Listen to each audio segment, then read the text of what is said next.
What's going on, everybody? Welcome to another Top Figure podcast. This is episode number 36. And today we're having a special guest here. He's a serial entrepreneur, founder of multiple companies. And we're really going to get deep here because he founded unique companies that not a lot of people do, right? But he leveraged these companies through connections, through networking, and positioning himself to become an investor and numerous of other things. So without further ado, I want to welcome Chris on the podcast. Welcome. Chris. Thank you guys. So let's get right into it, right? Before we start, right, I want people to have a little bit background on you, like how'd you get started, why entrepreneurship, why'd you start a valet business out of anything, because you see valet businesses, it's not the sexiest business to start, right? It's not like an online, it's not like the hot trending thing that everybody's talking about. So let's start with that one and we'll get into your dental businesses and things like that. So why specifically that business? Well, it's interesting because, not every opportunity do you seek out. Sometimes it seeks you out, right? Mm-hmm. And I think that what's important is having, that internal peace, that internal drive, that recognition that I can make impact. Mm-hmm. I can do something. Maybe I can do something better than in that space. Mm-hmm. Maybe do it better than someone else. Mm-hmm. So how I fell into the valet space, I was actually just going to school, going to college. Okay. I was working part-time for another valet company. Mm-hmm. And at 21, we always think we know everything. I thought I could do it better. Yeah. I saw gaps in the market. And I saw areas that I could leverage. I basically took what everyone identified as a parking attendant, and I said, this business is actually about hospitality. So I focused on this piece here, and I basically took what I saw everybody doing here, and I leveraged against it to say I'm going to be different. That's why my name is different than every other company's. Mm-hmm. My name doesn't talk about valet in it, and that was a strategic play. So I got into that space young. I learn as you go, and learned a lot in the last 12 years that we've been in business. But what I do know, it's all about those simple principles about hard work, execution, showing up every day, and the partnerships and relationships that you establish along the way. Mm-hmm. That are, whether they're advantageous for you in the short term, or if they're just or they're just important relationships to have in general. It's not always about the short term. It's not always about quick money. It's about partnerships. It's about relationships, right? And when those are relationships, my mentor actually said this the other day. He talked about networking not only for your own personal interest, but just being a good, kind human being in general. Mm-hmm. And then when people see through to you who you truly are, then all those doors of opportunity open, right? Mm-hmm. So, right. One thing for me, hindsight is 2020. As I look back 12 years from now, in the midst of COVID, I had huge reflection of where I stand as a business leader, where my businesses are, what things we need to do to shift to be able to put ourselves and leverage ourselves and to be in the right place. And what I recognize is that those partnerships are just huge. And if you really want to put yourself in that great position for long term, that's the key. Makes sense. That's how you first started. Okay, so from that space to also getting into the dental space, those are two complete opposite business. So what was like that transition from that to owning multiple dentists? And your wife is actually the dentist there. So how did that transition happen, and how is it like being business with your partner too? It was interesting. So coming from the hospitality background, the way I look at business is a really global approach. Mm-hmm. I think business is universal because your practices are really about the core of business. It's not about, I'm going to build this water bottle, so I do it this way. We all have simple principles of how we function and operate in business, right? So my wife's a dentist. We got married. She worked for a corporate practice. She worked for a private practice. And then, there was a strategic play to say, hey, let's go ahead and buy our own practice, because I think that we have a perfect formula. My wife with the clinical experience and expertise, at that stage we were about 8 or 9 years into business experience, and I felt like I'd learned enough to be able to positively impact that market. So we went in and we bought our first practice, and I had a vision to, we had this moment like, hey, here's another opportunity that's very similar to the valet space. A lot of dental practices that are private practices are owned by dentists that are clinicians. They don't go to a business school. They don't necessarily have in-depth business experience. So I said, hey, we've got this combination of the two. We've both got the drive. You have your expertise. I have my experience. I don't want to say I'm an expert in business at that stage. We all learn as we go, right? Mm-hmm. So we bought our first practice. The second year we bought another one. We ended up looking into buying a third one, decided it wasn't the right fit. Great space. How is it? And it's so much different. Hospitality and healthcare, they're so much different. And I've been humbled along the way. As I got into that space, I recognized it's different here. And it was great because I could have, like I said, a good global understanding and approach about business. Right. So you have, what it takes to be an entrepreneur, that grit. What would you say was one of like the, one moment in your, entrepreneurship journey that was a moment of like, weakness for you, where you were like, hey, is this going the right way? Because ultimately all of us as entrepreneurs, we face, ups and downs, and that grit is so important to have as an entrepreneur. What would you say is a moment that you were like, hey, is this going to work out for me? Is this going to be, do I have what it takes, to take it to the next level? It's an interesting question. I think I feel very fortunate and blessed that I don't feel I ever had any doubt, even though the times were hard.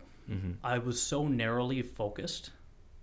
To my benefit at that time, I was so narrowly focused on the objective of each day that I wasn't distracted by what if. I think that's the best way that I can answer that question. I just was always on the go. I was always moving, always looking for new opportunities. Mm-hmm. And I think there were some partners along the way that recognized that hustle and respected it along the way. So I feel fortunate that I didn't have that self-limiting belief. That's awesome. And that's really what it takes, like the mindset to be able to just like, any situation is really just like, a blessing. And it's like anything, even a failure is going to really allow you to look back and say, okay, how did I do this wrong? What can I do right? Man, you got to say that again. Yeah. Like, the failure is the biggest opportunity to grow. Because when we are winning, we are on a high and we do not evaluate what we've done. When you fail, you are humbled. And that's when we evaluate. That's the time when we grow. I have a poster on my wall in my office that says sometimes you win and sometimes you learn. You learn. That's awesome to have that straight mindset. That's super important because like I think now with everything going on, we just want to win right away, right? We want to win much faster than we should, because the process is success is you just failed multiple times, but every time you fail, you learn something from it. You don't just fail. And someone said, if you take away everything I have right now and I start with zero, I still have the experience and the knowledge. And that's like the most important part, because someone more experienced than you could literally duplicate what they've done right over again, because they know every step and they know exactly what's going to happen, what hurdle they're going to overcome. And that's how I think business is. And being in the hospitality space, that's one of the hardest industries to be in, right? Dealing with customers, making sure consumers are happy, dealing with margins and all these things. So how do you deal with all that? It's all about mindset. Mm-hmm. This is one of the big things. In hospitality, not everyone's cut out for hospitality. You have to be willing to serve. Yeah. And that has to be at your core. It's not a learned trait. You have to be humble enough to be able to serve in every setting for every individual with every personality. And you have to be able to adapt to different types of personalities. In hospitality, we see people come from all around the world, all around the country. They all come from different backgrounds. They come from different communities. They come from different metropolitan areas. And they all come with their own flavor, right? So you have to be able to learn how to adapt to those people. But at its core, hospitality is about giving. And it's about serving people. And another thing that I feel blessed about is that I feel I have that. I actually have significant passion for hospitality because I love to serve. I love to serve my partners, my people, the people that work with me, my team. And I feel like that's really one thing that, again, gives me that global perspective about what business truly is about. Now, I'm learning, right? I'm young in my entrepreneur career, but I feel again blessed to have the awareness and to know that over time here things are going to take shape. And that's where we can make significant impact. And how would you say the overall climate is for an aspiring entrepreneur? Like, do you think that it's the best time to be alive, or does you think it's it's difficult? Is it, challenging in this space, in this day and age? I think right now on March 16th, if that's the date, is one of the most opportunistic moments that a person is going to find in the next decade. Why? Say that again for the... It is so opportunistic right now because we've come out of COVID. Yep. And businesses are starting to open up. But right now, if you act, you have the attention of the audience because businesses are slower. People are kind of waiting. There's a lot of uncertainty. But if you come into the marketplace now, you could have done it a little bit sooner. But you've got such an opportunity in the next few months that you can really shake things up. And you also don't have any fear. A lot of businesses are fearful. They're holding cash. They're not getting creative. They're just waiting. They're going to try to go back to what worked before. Let me tell you, how business was done pre-COVID is no longer. It will not be the same. Business will be done different. So anyone who wants to jump into their business career, don't just kind of, I want to get this part-time. Jump. Because if you jump, is the only time you'll be able to get creative. There's a book. Damon John has a book. It's called The Power of Broke. Yeah. That's a really good book. I haven't read it yet, but if you just think about that simple principle, if you're broke, what are you going to do? If you have the hunger, you're going to get creative. You're going to get creative. And you're going to not be comfortable. And we all know where we grow in a state of being uncomfortable, right? That's true. And I think that's the most important thing, because when you have less, you always figure out how to do more.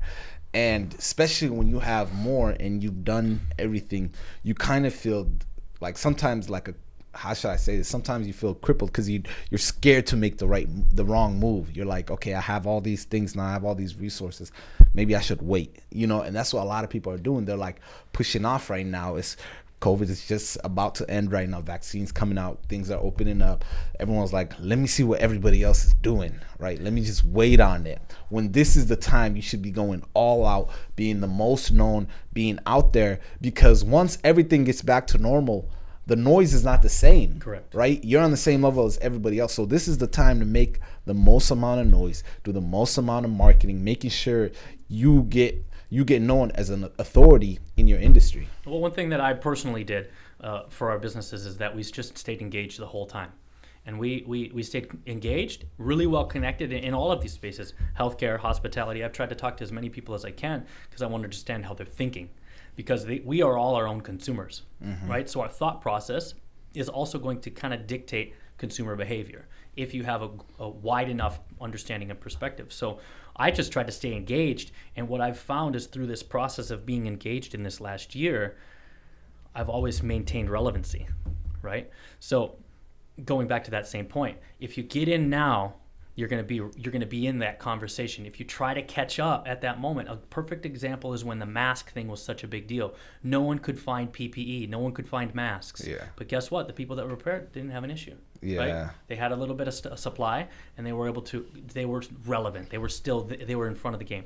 If you try to get in when it's too fast, it's hard to hang on then. Yeah. And I think that's the most important thing, because most of your businesses are retail, and they're not online. All of our businesses are online, so a lot of your business actually got affected by COVID, and you were able to find a way to just ride it out, right? You were able to find out a way to still thrive, still be successful at it, while a lot of other people took a really big hit. So what were some things you did to make sure that the doors are still open, you're still figuring out different ways to get customers? If it's not this way, it's this way, right? I recognize I had the attention. I had the ability to capture attention, where before I didn't have as much ability. Just hospitality, for example. We're all busy. We're in events. Everything's crazy busy. The economy's been great. Things are rolling. Well, when everything slows down and shuts down, let's make it personal. Let's talk. Let's have coffee. Let's do a Zoom and just talk about how you're feeling, and not making it. It's not a sales pitch. It's about being a human, right? Because the partnerships that we establish in our network, it's really who we engage with on a day-to-day basis. We could have a customer or a consumer come in, and we want to make them feel so great. But there might be just a one-time customer. Maybe they're repeat, but it's the people that we work with and surround ourselves with on a regular basis that we need to be support system, right? How can we help each other? What do you have going on personally, professionally? How's your family? So I took that opportunity to try to connect with as many people as I could. And I went through this process of kind of regretting that I didn't do that more earlier in my career. But then I recognized, well, at least at this point, I can say humbly, I have credibility. I know where I stand.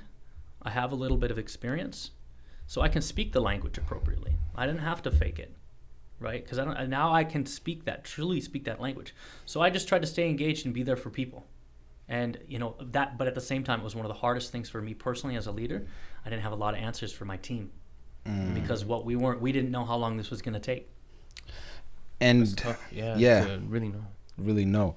And that just leads on to our next thing. especially like in the Midwest, right? There isn't too much, like there's a lot of entrepreneurs and a lot of different people doing cool stuff, but it's such like different gaps in between. Like everybody, there's a group here. It's like the gaps are so big that we're not connected, and that's what one thing we're really trying to achieve here is connect different entrepreneurs and make sure like everyone's exchanging information, because conversations, and there's an abundance here in Minneapolis, right? Especially what happened over the summer, how a lot of most of Fortune 500 corporations are here, and there isn't really like a big entrepreneur community like engagement that's together. A well-established organization or group, yes. Mm-hmm. So like moving on to like after COVID and when things are, and now that people see, okay, I can go out of business that quick, right? So it's super important that I'm connected with the right people, that I know the right person, that I know this person does online stuff, this person does that. How do we make something like that in the Twin Cities, or like how could those conversations get started? Got to be about it, not just talk about it, right? It takes action, and we all have responsibility as leaders and entrepreneurs, because we're not going to make this political, but we know that the political leaders aren't going to do it for us. It happens on the ground level. That's where change happens, within the home, within the community. So we have to all come together. Someone has to take the first step. A group of individuals need to take the first step.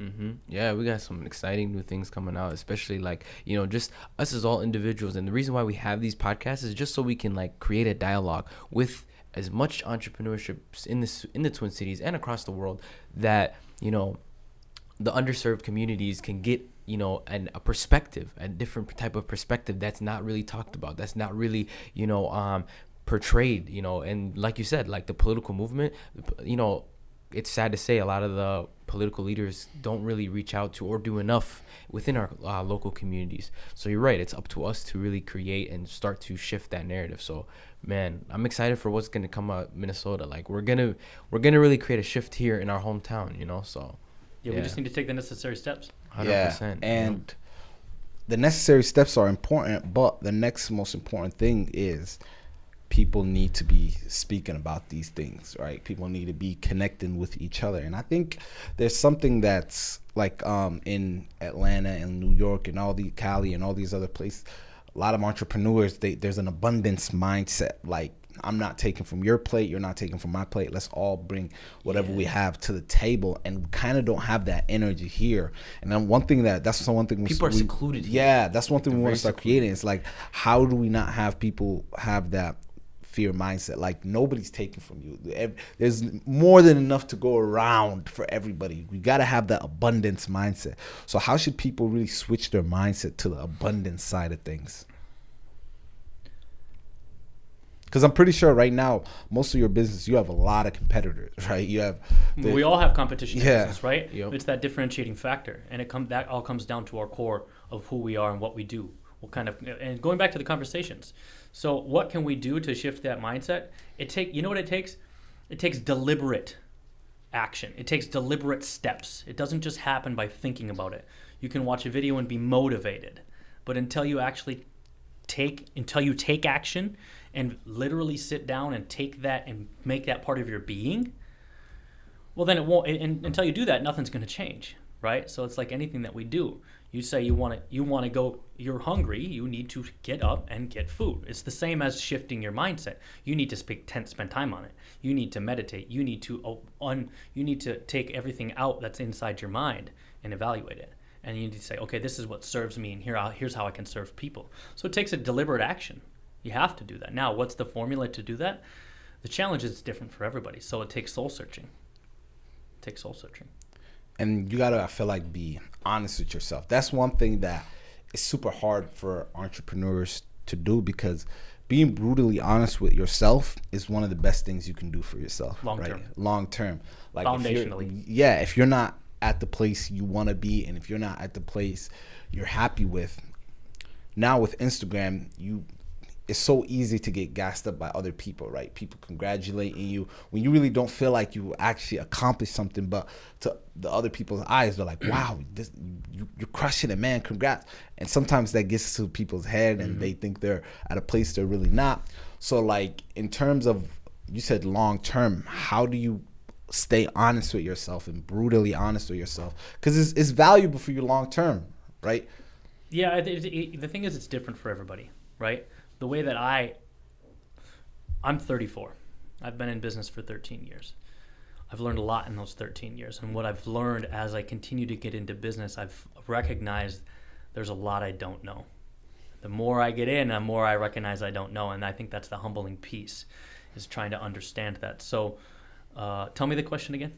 Pretty much like being brutally honest with yourself and how it helps you long term. Yeah, so you have to, you really got to identify who you want to be, how you want to impact, and what's your purpose. Like, what's your why?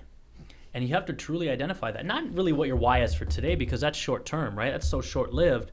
You need to have a good long term understanding, like, okay, 10 or 20 years down the road, who do I want to be? What have I wanted to create? How do I want to influence and impact?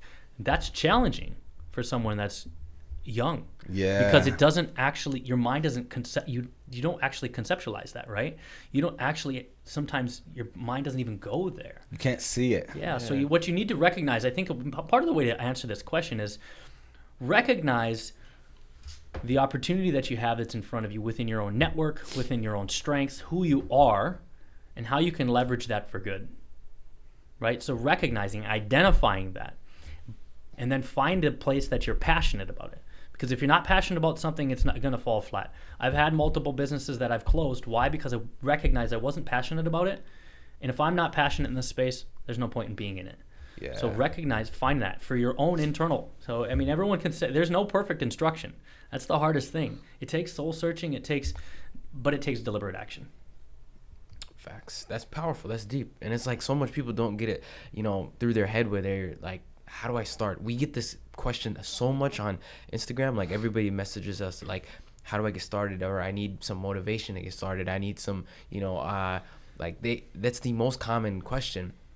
And really, it just takes that deliberate action. It just takes that soul searching of like, what do you want? Do you really want it bad? Do you really want to, like Elon Musk said it on Clubhouse. He said, if you need motivation, you don't have what it takes to be an entrepreneur. Like, just don't be an entrepreneur, and it's just that simple. It's like, if you need that constant drive, that constant motivation, that constant like seeking of like asking somebody like, what do I need to do to start? It's like, just, you might as well just not start, and we're we don't want to ever be negative, right? Exactly. Yeah. But how taxing it is to be an entrepreneur and one who's got his hands or her hands in a lot of different things. It taxes you financially, mentally, physically. It impacts your relationships with everybody. You will lose friends that you thought were serving you. And success is a lonely road. Yeah. It's a very lonely road, and that's the reality of entrepreneurship and success. There's a lot of evolution along the way, and when you have a circle of this is where the circle of influence comes in. Mm-hmm. Your circle of influence is so critical. I mean, everyone talks about this, right? But it's so terribly true that I don't want to make it about money, but if you take advice from someone who's buying a Toyota Corolla, but you're trying to be on a Bentley budget, like that whole formula, you got to understand who you're taking advice from. If you want to get somewhere, you need the right people around you. But at the same time, you're going to have to level up along the way. And in leveling that up along the way, there's relationships that are impacted. Yeah. And that's hard because it becomes personal. So there are times when you have to, get rid of some friends that don't serve you any longer, that are stuck in a different mindset. So it's not all sunshine and rainbows. Believe it. I mean, the car looks great. The person driving the car inside, they look great, but how do they feel inside? Yeah. I mean, that's the reality. We can say it is what it is. There's plenty of ups and downs. Absolutely. But if you've got it in you, you've got that fire, and you're able to find something and bring it within and hold it tight, that's what you do, and that's what drives and fuels you. Really knowing why you want, what you truly want, and it's like, what are you going for? But the trade-off there is this, that it's worth it. It is. It's not worth it monetarily. Mm-hmm. It's worth it based upon the impact and the people that you can influence and the people that you can lift up. And when you have the ability to help someone, give them a job, when you have the ability to buy someone a car so they can drive to that job, that's that's where it's all worth it. That's true legacy. That's because at the end of the day, we're all in this for legacy. Like, we are all, not to get very gloomy on everybody, but we're all gonna pass away one day. But it's like, how do you want to be known as like this guy who created so much impact and was able to change this amount of people's lives? That's what we're all going for. It's like, we really want to be known for a very long time, and it's like, that's what we truly do. Impact. Impact. Can we shift the conversation? Yeah. Can we start shifting the conversation to some things that are challenging? Yeah. Can we do that right here today? Let's do it. This is what this is all about. I mean, so we know the social situation. Yeah. And those conversations need to continue to come up because it's not going away this time. Yeah. 100%. So we as leaders, I mean, we talked about this a little bit. We as leaders have a responsibility. Again, we cannot rely on those that are leading us in the government or on the local city level, on the county level. Maybe that's actually not their job. But we have access, we have a voice, we have the ambition, drive, we have the connections in the network. We better put it to use. Yeah. Because we can talk about it. And why we were talking about this, and then maybe I'll just kind of get into it. And this might piss some people off, but it's okay. Along the process, there are plenty of people that are hurt. Absolutely. But if you're able to if people are hurt along the way and you're looking to make change for good, then so be it. The conversations need to happen on the social side of things. And 100%. And I think with the conversations happening too, I think the most important thing is, number one, everyone having a common understanding of what the goal is, right? Correct. Because you can bring a lot of powerful people together, but if everybody has a different vision, it's never going to go anywhere. And everyone will always have their own personal interests. Exactly. And they'll have their own bias to the program because we all have come from different places. Exactly. We need to humble ourselves. Exactly. And that is a big issue, right? When you get some form of success, right? Some form of status, you've accomplished a lot. Every room you walk into, it's hard to humble yourself because you say, my catalog speaks for itself. But when it's for a bigger vision, people should be able to come along and everyone gets along to get to the next level, right? So I think that's what a lot of things that happen here in the Twin Cities is the Minnesota nice thing where, on the outside they give that nice, but behind closed doors it's a different story. So because how you can combat that is you don't make it about you. Your success isn't your own it shouldn't be about your own personal success. I would much rather, like, for me personally, and this isn't to toot my own horn, right? I am not the face of my brands because I want my brand to be what's recognized and respected. I'm just help fuel that, right? It's the brand and it's the people that respect. I mean, and every business is different, right? Because some people's business is built off of their personal brand. Yeah. But if it's not about us and it's about the impact that we can make within our team and on the community level, that's the key. Going back to the whole diversity inclusion thing we were talking earlier, I get personally offended when corporate businesses just check the box on diversity inclusion and they don't actually make change. They don't actually take the necessary steps to create change. There's just like a business. Yeah. This social situation is going to have a life cycle, and we're in the infant stages because nothing is changing. Tupac had a song in 1992 called Changes. It speaks the same exact thing today, 30 years later. It's crazy. And if we don't do anything about it, it's going to be the same in 30 years. So we need to we could almost treat this like a business plan. What's the first step?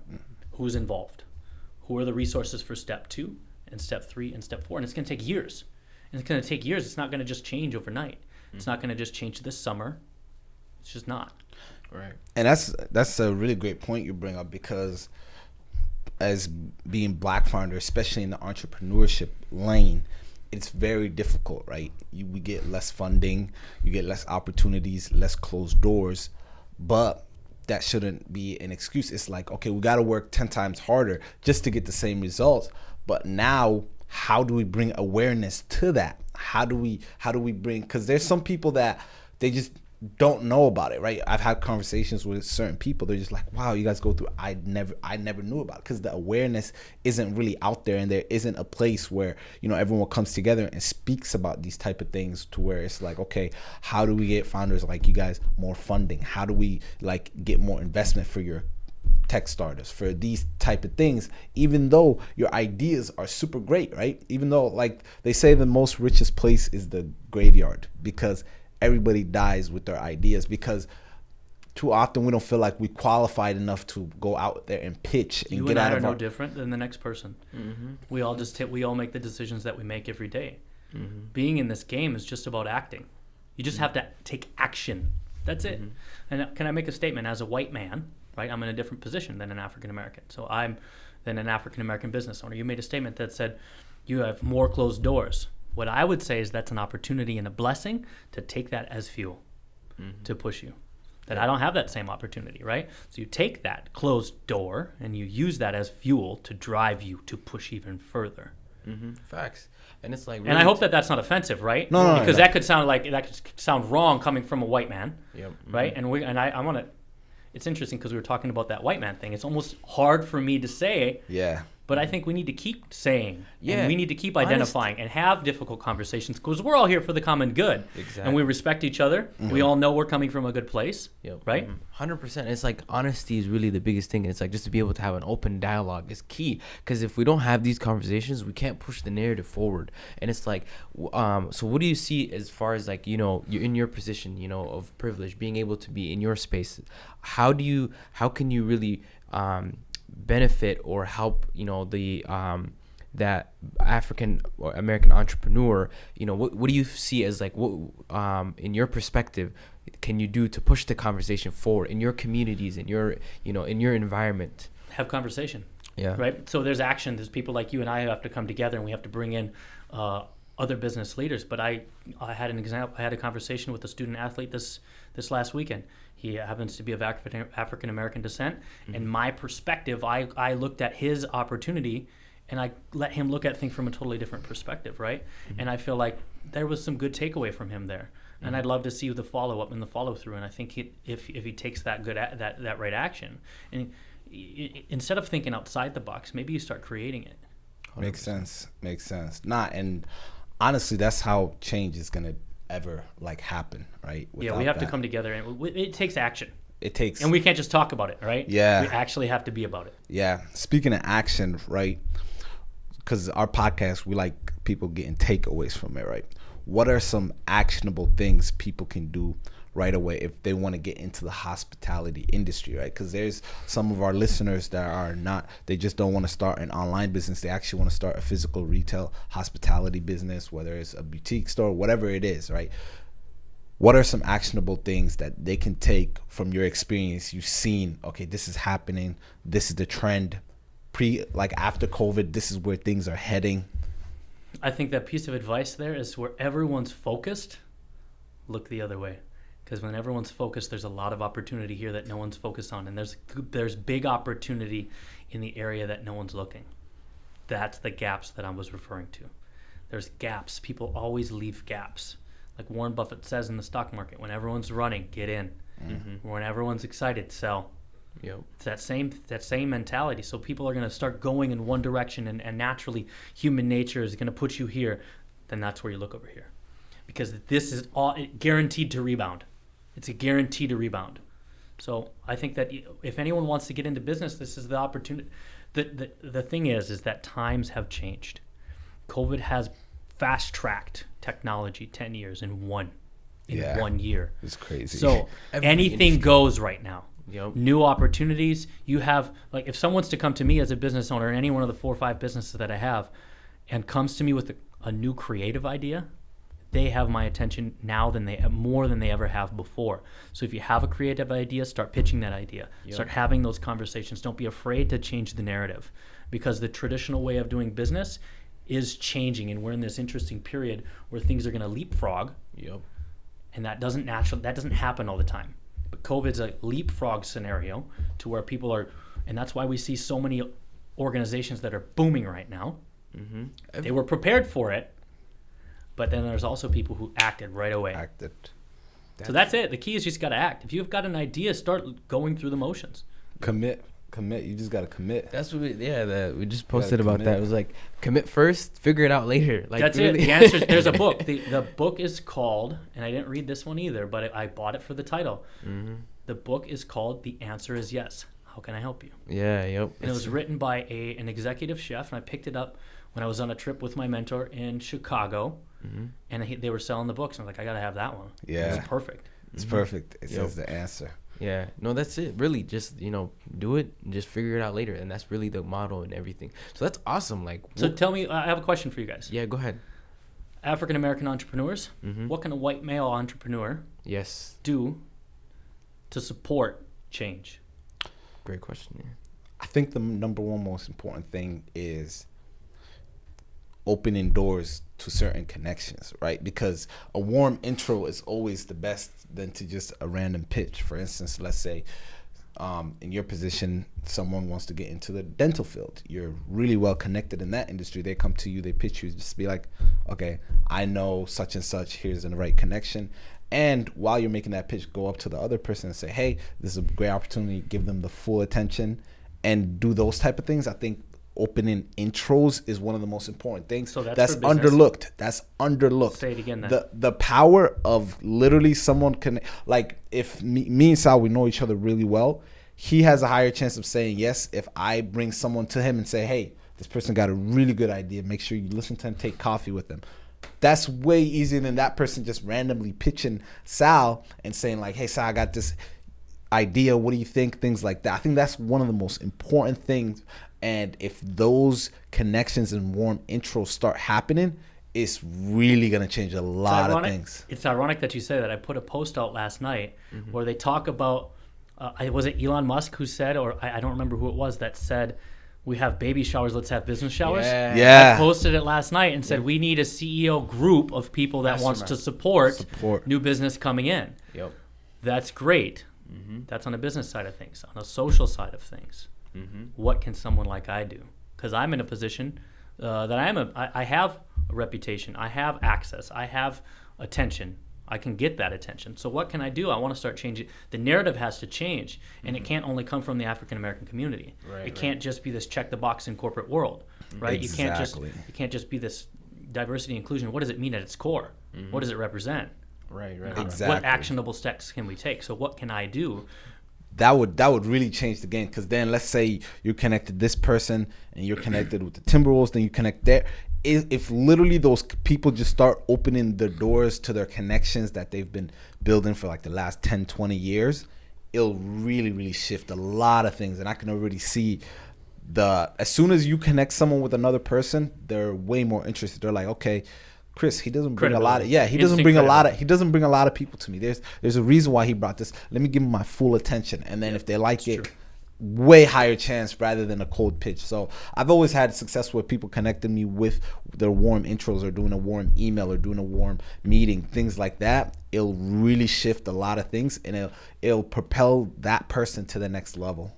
Yeah, and what I would say from a social perspective is really just like bringing more awareness to that, to your communities too as well. Just having it be able to talk about like, okay, what are the social issues that go on in these types of communities? How are they different? Like, what are the, just bringing that awareness, I think would really be a really great start, number one. Because a lot of times, I used to intern at my first job as an internship was I worked for a middle-aged white guy.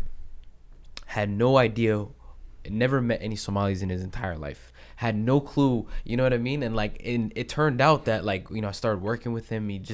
I was just always, really hustling every single time. Like I'd always be providing. I upgraded his entire business, everything. Just done so much, and I expected so little, right? In terms of but I just enjoyed what I did, and he saw how passionate I was, and that really changed his mind of the perspective, the initial perspective he had of our people, right? Of Somalis that came to the country to steal jobs. That's what his ideal, you know what I mean? That's what it was. And to come to find out, now, he absolutely just loves our people and just, is only hires Somali young kids at his law firm. And it's just that shift that created, and it's you know what I mean? I just created that dialogue, and then he invited me into his circles, and they'd never seen a Somali kid in their life, you know what I mean? And it's crazy how we live in Minnesota, but it's they live out in the suburban areas in their communities, and they're not they don't see they're not acclimated with their community. I remember I attended a brewery event he invited me to in the middle of Medina, Minnesota. like I was the only, you know what I'm saying, like the Somali African kid that was in that environment, and they all looked at me. They were just, but he was able to intro me in and just to their community, and they're like, man, you're really cool, like, you know what I mean? And it's like I was able to get a lot of business that way. I was able to, you know, expand my business, and that was a really eye-opening thing. So I think from a social perspective, that would change a lot. Exposing, you know, really just like educating, you know, the communities, because it's sad to say how in Minnesota, in a diverse nation, a melting pot that we are, just outside of the metropolitan area, it's completely 5 minutes outside. Just 5 minutes outside, it's totally different. Totally different. Completely just Yeah, like, and you I know think what what's I mean? important there is that starting in those, we can start those conversations, but I think there needs to be a unified front. Yeah. To really know, like, all right, what are those conversations that we're having? Because some people in my position could be having ignorant conversations that don't actually serve the purpose in the long term. Right. Yep. And I don't knock, like, a lot of times it's just a lack of awareness, and it's just a lack of just knowing. Because once you get to know somebody, you can, because we're all human. We all share the same we all have, you know, siblings and family members, and we share the same interests and things and passions. We're all one people. But a lot of times, if we are separated in a way, we tend to lose that, you know, human nature in ourselves. Like, we don't know. When we don't know, we tend to fear. And then what happens when we fear? Then those misconceptions, and we make false assumptions. So it's like, if we can eliminate those things, and we can really just like have conversations and have dinners and open like conversations within other communities, I think we can really go far in our social, in the social dilemma that we live in the United States. You know, especially in the entrepreneurship field, because in the entrepreneurship field, you do business with a lot of different people. But if you judge based off of skin color, who knows what opportunity that could have ruined for you? You know, this who is knows? why I take all the business that I can take, even if it doesn't necessarily make great profit, because I know that in business it's all about connections. Yeah, it's and about people. people, It's about And there's people. plenty of times when I've worked and lost money. I don't work for money, though. I don't work for money. Yeah. I work for the greater good of the businesses that I have.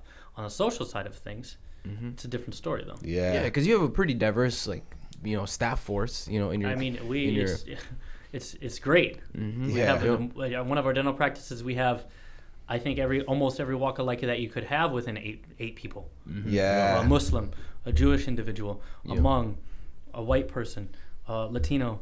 I mean, everything, and there's more. I mean, diverse. it's great. That's super good. And we don't even notice it. We like all of a sudden It's one just day naturally, we're like, and that's wow, the thing. we're so diverse. Wait, that's the thing that we need to start normalizing, where you don't even notice it because it's normal. You're just normally like working with people based off talent, not just like, oh, we need to become more diverse. How do we start looking for the right diverse people? That's so superficial. That's checking the box. I don't want to issue. check. I am not interested in checking the box. Yeah, and it's I'm just not. And that's it, really. To be honest, it's just that's how we really can solve these issues of social. You know. Well, I think that this is a big piece, and I think it needs to be elaborated on, because I think it needs some more substance to it. Exactly. Because we can say we got to talk about it, but I think it needs more substance, for actionable substance. Like what should be talked about.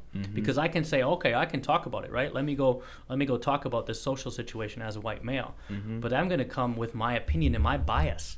Which may be totally different perspective. I had one of my team members from my valet business in my office. He was picking up a check 2 weeks ago. He's a Nigerian guy from London. He just came to pick up his check. We had an hour or 90-minute conversation.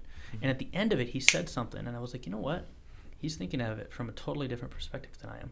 Not that I don't think I was saying anything wrong, but his vantage point is the vantage point that needs to be talked about and recognized. Because from my perspective, it's from my bias. Right? So that's where I kind of say there needs more substance. I need more for me to feel like I can get behind it. My opinion is different we look at things from different lenses. Absolutely, man. And it all starts with honesty and inner self, like, you know, realization and actualization. Really, that's where it all starts. So I guess, like, that's the key thing. That's how we push this forward. Definitely this year's going to be a big change year. Really going to be super important. And we're at the forefront of it. This city is like where it all starts, and we can really make change happen in the epicenter, which is Minneapolis. We've been blessed. We've been given the opportunity. Absolutely. And it's our responsibility. And if we don't recognize it and jump on board, it's a failure.